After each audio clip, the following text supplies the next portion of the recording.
അമ്മ കഥ പറയുന്നുണ്ടോ ഇല്ലേ? കഥയല്ല ഉണ്ണിയെ, മുത്തച്ഛന്മാരുടെ കാലത്ത് നടന്ന സത്യങ്ങളാ. രാമവർമ്മ തമ്പുരാനാണെന്ന് നാട് ഭരിച്ചിരുന്നതേ. വേഗം പറയൂ ആത്യമേ. ആ ഓട്ടുമന്തിൽ ഇത്തിരി വെള്ളം എടുത്തുണ്ടോ? തൊണ്ട താഴ്ചിട്ട് വയ്യ. സംഭവങ്ങളൊക്കെ നടന്നത് ഒരുപാട് വർഷങ്ങൾക്ക് മുമ്പാ. അന്ന് ഈ ചെമ്പ്ര ഒരു പുണ്യഭൂമി ആയിരുന്നു കേട്ടോ.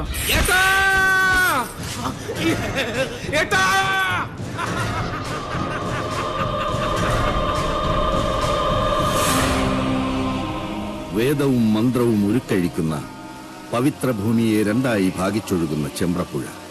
പുഴയ്ക്കക്കരയും ഇക്കരയും രണ്ടില്ലങ്ങൾ. ഒന്ന് മണിയങ്കോട്ടില്ലവും മറ്റൊന്ന് നെല്ലൂർ മനയും. ശരിക്കു പറഞ്ഞാൽ അനേകം ശിഷ്യ പരമ്പരകളുള്ള രണ്ട് ഗുരുകുലങ്ങൾ. മണിയങ്കോട്ട് വലിയ നമ്പൂതിരിക്ക് മക്കൾ 6 5 ആണും 1 പെണ്ണും. പെൺകുട്ടിയുടെ പേര് സാവിത്രി. ഓ കണ്ടാലോ അപ്സര കന്യക. അച്ഛനെ പോലെ തന്നെ ജ്ഞാനിയായിരുന്നു സാവിത്രി. അഞ്ജനം കൊണ്ട് കണ്ണെഴുതി, കുങ്കുമം കൊണ്ട് പൊട്ടുകുത്തി, കസ്തൂരി കളഭങ്ങൾ ചാർത്തി പല്ലക്കിൽ എഴുന്നള്ളുന്ന മണിയങ്കോട്ട് സാവിത്രി വിദ്യാദേവിയുടെ മനുഷ്യാവതാരമെന്ന് ചെമ്പ്രക്കാരെല്ലാം ഒരുപോലെ വിശ്വസിച്ചു. ഒരു നവരാത്രി കാലം മഹാരാജാവ് ചെമ്പ്രയിലേക്ക് എഴുന്നള്ളി. ഗുരുകുല അന്തേവാസികൾക്കുള്ള വേദപരീക്ഷയുടെ കാലായിരുന്നു അത്. എന്നിട്ട് പോകുന്നുണ്ടോ നീ? പറയാത്തമ്മേ, എനിക്ക് കേൾക്കണം. 2 ഗുരുകുലവും അപ്പുറവും ഇപ്പുറവും നിന്ന് ചോദ്യങ്ങൾ, തർക്കങ്ങൾ, ബുദ്ധിയുടെ മാറ്റൊരയ്ക്കൽ. മണിയങ്കോട്ട് ഗുരുകുല ഒരടി മുന്നിൽ. ആരാ അവിടുത്തെ നായിക? സാവിത്രി. തവ മാതാ പതിവ്രത. നിന്റെ അമ്മ പതിവ്രതയാണോ?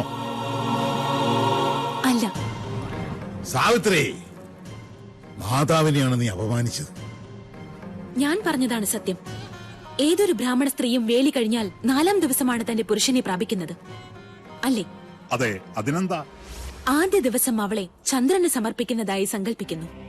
2-ാം ദിവസം ഗന്ധർവന്, 3-ാം ദിവസം പ്രജാപതിയായ അഗ്നിക്ക്. അത് കഴിഞ്ഞ് 4-ാം ദിവസം മാത്രമേ താലി കെട്ടിയ മനുഷ്യന് അവളെ സ്പർശിക്കാൻ പോലും നിങ്ങൾ അനുവദിക്കൂ. അന്നല്ലേ സേകമുഹൂർത്തം. അതുകൊണ്ട് ഞാൻ പറയുന്നു, ഒരു ബ്രാഹ്മണ ഭാര്യയും പതിവ്രതയല്ല. ജ്ഞാനിയാണ് നീ. മണിയങ്കോടിന്റെ മാനം നീ കാത്തു. ഇവിടെ കൊണ്ട് മതിയാക്കാൻ നെല്ലൂരെ. വരട്ടെ, ഒരു ചോദ്യം കൂടി ബാക്കിയുണ്ട്. സാവിത്രിയെ പരാജയപ്പെടുത്തിയാൽ മണിയങ്കോട്ട് ഗുരുകുലം വീഴുന്ന് നെല്ലൂർ കാർന്നോര് നിരീക്ഷിച്ചു.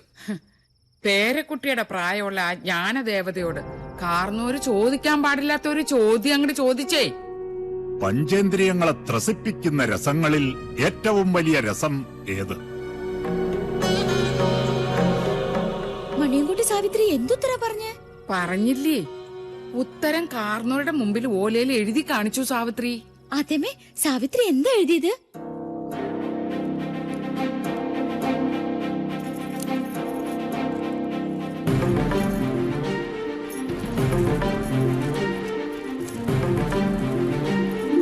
കാമരസം.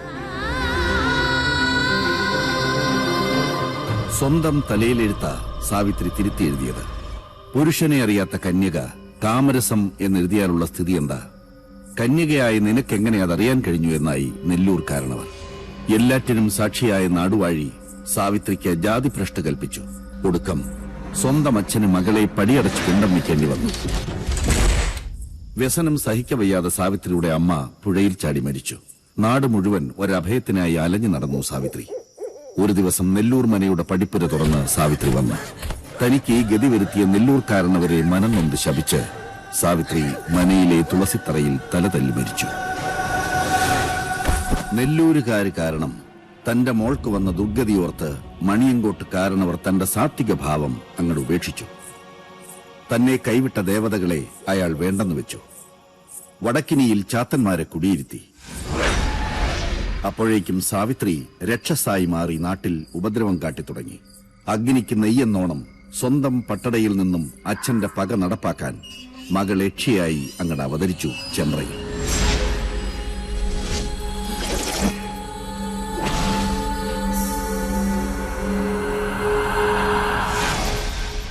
സാവിത്രിയുടെ രക്തം വീണ തന്റെ മനയിൽ അനർത്ഥങ്ങൾ പ്രതീക്ഷിച്ച നെല്ലൂർ കാരണവർ ഉളിയന്നൂർ തച്ചനെ വരുത്തി പുതിയ ഒരു 8 കെട്ട് പണിയിച്ചു.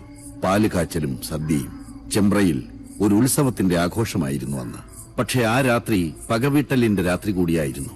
സന്ധ്യാജപത്തിനു വേണ്ടി കുളിക്കാനിറങ്ങിയ നെല്ലൂർക്കാരനവരെ നേറിയക്ഷിയായി വന്ന സാവിത്രി അകപ്പകയോടെ കഴുത്തിൽ കോമ്പല് താഴ്ത്തി. പിറ്റേന്ന് ചെമ്പ്രപ്പുഴയിലാണ് കാരണവരുടെ ശവം പൊന്തിയത്. നെല്ലൂർ മനയിൽ അവശേഷിച്ചിരുന്നവരെല്ലാം ജീവനും കൊണ്ട് ചെമ്പ്ര വിട്ട് ഓടിപ്പോയി.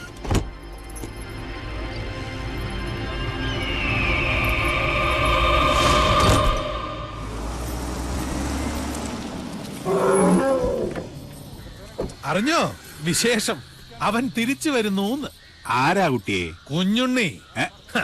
ഒടുക്ക നെല്ലൂർ മന വാങ്ങാൻ തന്നെ അവൻ തീരുമാനിച്ചു. എന്തു വിലക്ക്? ചുളുവിലക്ക്. എന്താ നിനക്ക് വേണോ?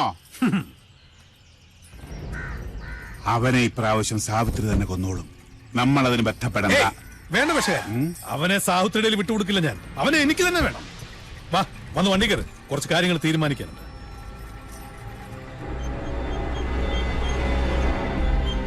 പൂർവം ഭവേൽ തിക്തമയം പുനസ്തു ജ്യേഷ്ഠോക്തി ന്യൂനം പ്രിയം ച. ഞാൻ പറഞ്ഞതൊന്നും ഉണ്ണിക്ക് മനസ്സിലായില്ലെന്നുണ്ടോ? എല്ലാം മനസ്സിലായി.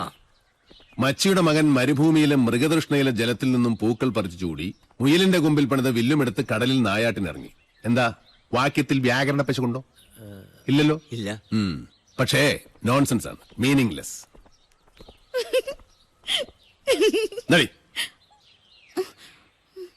ഇതുപോലൊരു അർത്ഥമില്ലാത്ത ശ്ലോകമാണ് പിഷാരടി മാമ ഇപ്പൊ എന്നോട് ചൊല്ലിയത്.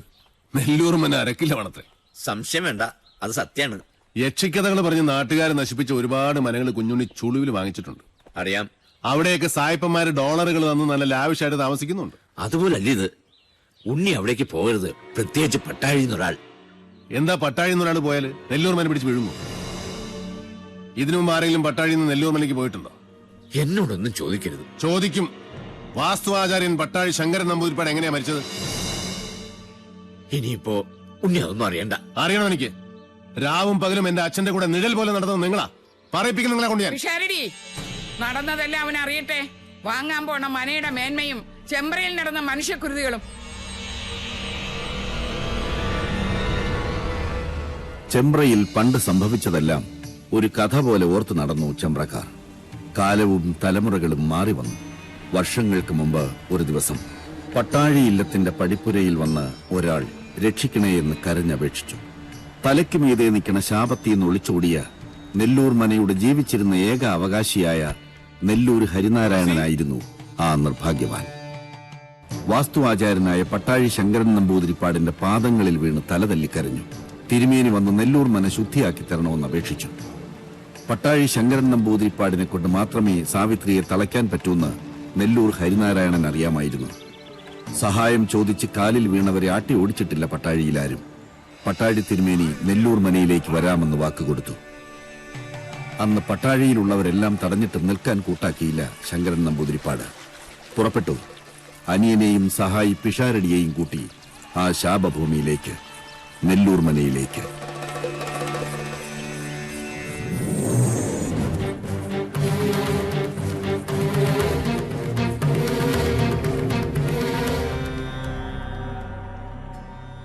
ഓം വിശ്വകർമ്മണേ നമഃ.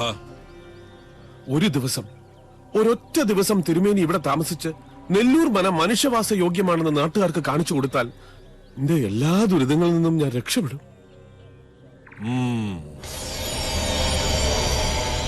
പേർഷ്യന്ന് വന്ന മഠത്തിൽ അബ്ദുള്ള മന വാങ്ങാന്ന് പറഞ്ഞിട്ടുണ്ട്. ആ പണം കൊണ്ട് ഞാൻ എന്റെ കടങ്ങളൊക്കെ വീട്ടും. ഇവളുടെ മരിച്ചുപോയ അമ്മയുടെ ആഗ്രഹം പോലെ ഇവളെ ഞാൻ പഠിപ്പിക്കും, വലിയ നിലയിലാക്കും. പിഷാരടി, അടുക്കളയിൽ ഗംഗാജലം തെളിച്ച് അഗ്നി തെളിയിക്കുക. മണിയങ്കോട്ട സാവിത്രി അറിയട്ടെ നമ്മളിവിടെ എത്തിയെന്ന്.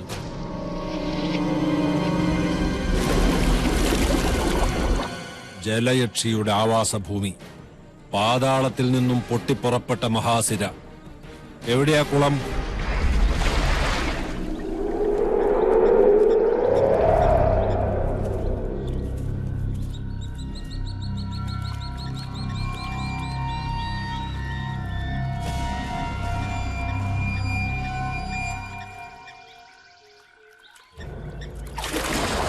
അമ്മേ ഭഗവതി കാത്തുകൊള്ളണേ.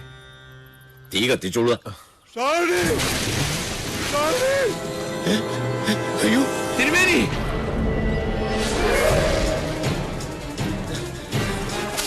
തിരുമേനി തിരുമേനി തിരുമേനി ഓ അയ്യോ തിരുമേനി തിരുമേനി അയ്യോ ചതിച്ചോ തിരുമേനി തിരുമേനി